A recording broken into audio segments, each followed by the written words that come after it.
fairness. Right. I am delighted to be joined by somebody, and hopefully we can drill down together on my loathing of smart meters, but who knows? This week, energy customers with smart meters have been shocked to receive outstanding bills in their tens of thousands as 4 million smart meters stopped working. Now, for the last 10 years at least, there has been a substantial drive to have these meters installed in our homes, despite warnings that they may be extensively problematic. I am delighted to be joined by Andrew Montford. Good morning, Andrew. Good morning. Andrew, I love the sound of your organisation. You are the director of a Net Zero Watch. If anything needed watching right now, it has to be the Net Zero agenda. Tell us what you're doing on Net Zero Watch. Net Zero Watch campaigns for rational policy on climate. Climate policy, as I'm sure you know, is entirely irrational. We are doing things essentially because it's a religion. So yeah, they do things because they feel they should do it. They take no account of cost. They take no account of impact on ordinary people, and they just pursue this crazy agenda. So we're trying to put things back on an even keel. We talk a lot about the costs, and we talk about a lot about the impacts on ordinary people. And I think we're making quite a lot of headway, because the cost agenda is coming to the forefront of the public discussion. So yeah, we're doing well, we think. All those climate alarmists, they're like a cult, aren't they? And the way they go on, I find them extremely scary in some respects. You know, we have obviously like Extinction Rebellion with their really odd costumes. They look so cult-like. And then, of course, you have the great Greta Thunberg, who scared the life out of us all and made us think, goodness me, 16 years old, where are her parents? But Andrew, what are your thoughts about smart meters? Smart meters. I actually wrote a paper about smart meters 2 or 3 years ago. It's something I've looked at in quite a lot of detail. Essentially, what smart meters are designed to do is to paper over the cracks, or some of the cracks, in the net zero agenda. As I think is quite widely known, wind and solar power are intermittent. So if the wind isn't blowing, there is a major problem. Now, one of the things people talk about is they say we're going to store electricity in batteries, or in maybe with hydrogen. Those are ridiculously expensive solutions. So one of the other things they're looking at, therefore, is what is euphemistically called demand management. What it really means is getting people and businesses to switch off. Initially, they will try to pay people to switch off, and there are schemes there to actually pay businesses, large energy users, to just switch off when the wind isn't blowing. But because you can get very long periods with no wind, I mean, you can get 2 or 3 weeks with very low temperatures and literally no wind. I don't know whether you remember the winter of 2010, where I live up in Scotland. We had 3 weeks of temperatures of around -10, and there was literally no wind, and it was the middle of winter, so there was no solar power either. Now, in a world where everybody's heating their homes with heat pumps, electrical heat pumps, that is potentially disastrous. What would happen would be that there would be more demand than supply, and the grid would fall over. So what they have to do then is to have a way to control the amount of electricity that people use, and that's where the smart meter comes in. So essentially, when the wind doesn't blow, you'll be switched off. This actually already happens in places like Texas, where they have a lot of electrical heating. And if the renewables aren't delivering, the prices surge, and people end up with bills of tens of thousands of dollars for a month, for a month's electricity use, because that's what you have to do to get people to switch off. It's really quite scary. But they're doing it anyway. And yet we come back to what we said, you were saying before, it's a religion. Okay, so they will do this even though it is entirely irrational, even though it will damage ordinary people and businesses and the economy. They're going to do it anyway. So yeah, this is something that really we have to push back at quite hard, because it is not going to be good for ordinary people. The poor will be hit the hardest. Always. It's always the way, isn't it? Some of the letters that we receive from the energy company, because I've absolutely steadfastly refused to have a smart meter. And some of the correspondence that we receive makes it sound sometimes as if they're almost mandatory, which they're not, are they?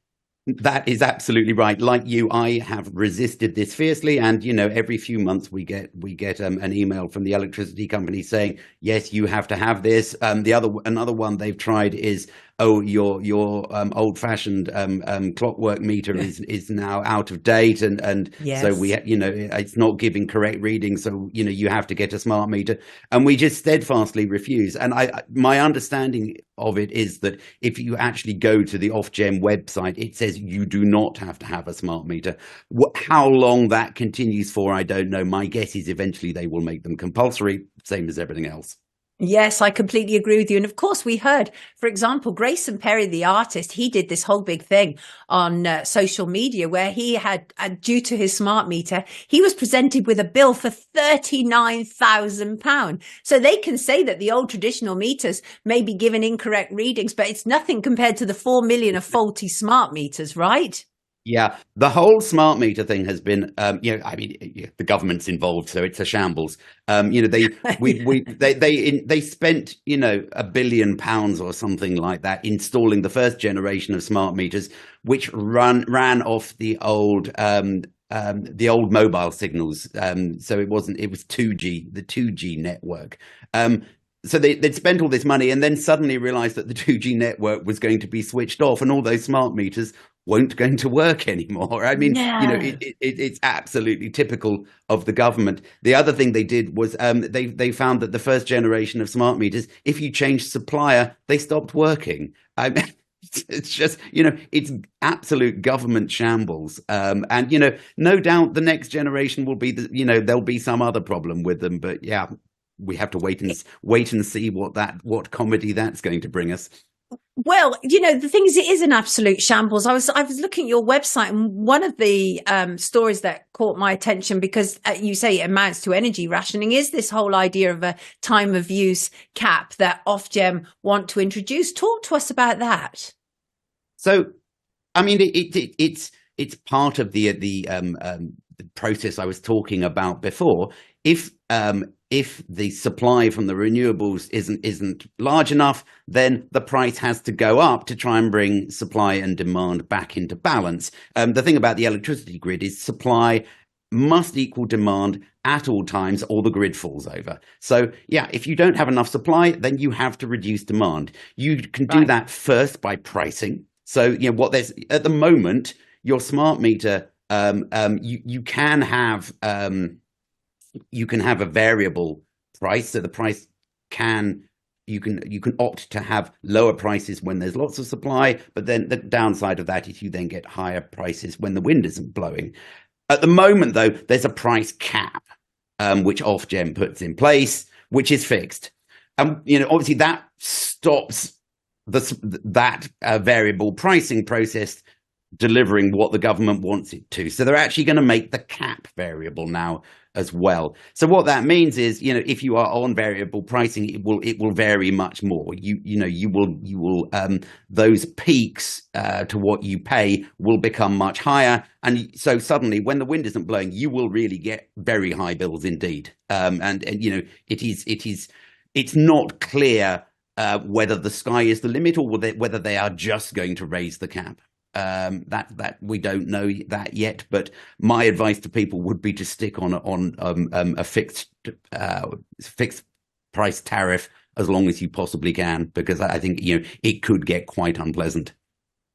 It's awful, isn't it? I feel that we're sort of in a game of Russian roulette half the time in terms of energy and our energy suppliers. And it really feels like the government is constantly operating against us. We've obviously seen massive profits that have taken place, particularly with like British Gas as one example. We've been, subject to this so-called cost of living crisis. People like you and I, our bills have gone absolutely through the roof. I remember, Andrew, what they'd said was that there was going to be an increase. We were were really good. We were at one stage only paying 105 a month through Octopus Energy for both our gas and electricity, which I considered a fair amount, certainly for the amount that we were using. And suddenly out of nowhere, it went, they were talking about £800 a month. And it was just quite extraordinary. Why aren't government doing more?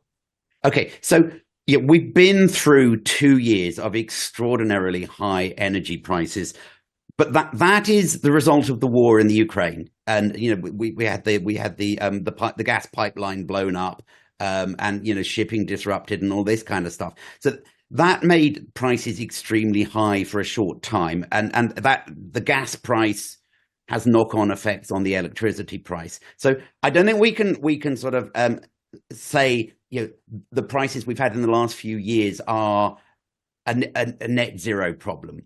But if you actually look at the longer term, if you go back to 2002 when we started putting in wind farms, over the following 20 years up to the eve of the Ukraine war, electricity prices doubled.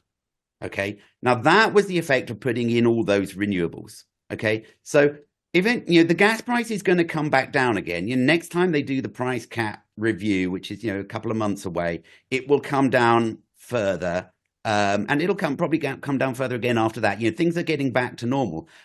So the gas price is going to come back down, but the electricity price is probably going to keep going up again because we're putting in more and more renewables. Got you.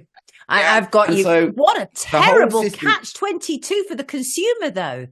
Yeah, there is absolutely no way out for the consumer here. Westminster is in the grip of the religion. Okay, so all the main political parties are gripped by this. There is a small group within the Conservative Party who are fighting against it, but the Conservative Party is split on the issue. Labour are fully on board with the net zero agenda. The Liberal Democrats, the Greens. Yes. So we've got Reform, who obviously are not in Westminster at the moment, but they are the only sort of, if you like, hope for the consumer is that they are the ones who are saying, okay, we are going to do away with the net zero agenda. I think after the election, I think two things are going to happen. The Conservative Party are going to realise that they're going to have to change, that they can't carry on being divided on this. They're going to have to pick one way or another. If they pick the green agenda, most of their electorate will walk. Their remaining electorate, I should say. Labour also are going to get a big shock because the cost implications of this agenda are really becoming, they're becoming hard to ignore. The thing I think people don't realise is that the whole net zero agenda has been built on let's be blunt about it. It's been built on lies. The Whitehall and governments of every colour have essentially lied to us. They've said it's going to be really cheap, and it isn't. And we've actually had Rishi Sunak saying we need to come clean with people about what the cost, what net zero involves. Absolutely. He hasn't done anything, though. He's just said we need to do it, but he hasn't done it. We've had the former Chancellor of the Exchequer, Philip Hammond, saying that the governments essentially have been dishonest about it. And again, there's no sign of anybody becoming honest about it. We have so many questions coming in for you, which we don't even have time to answer. But one question, is there a way to get rid of a smart meter?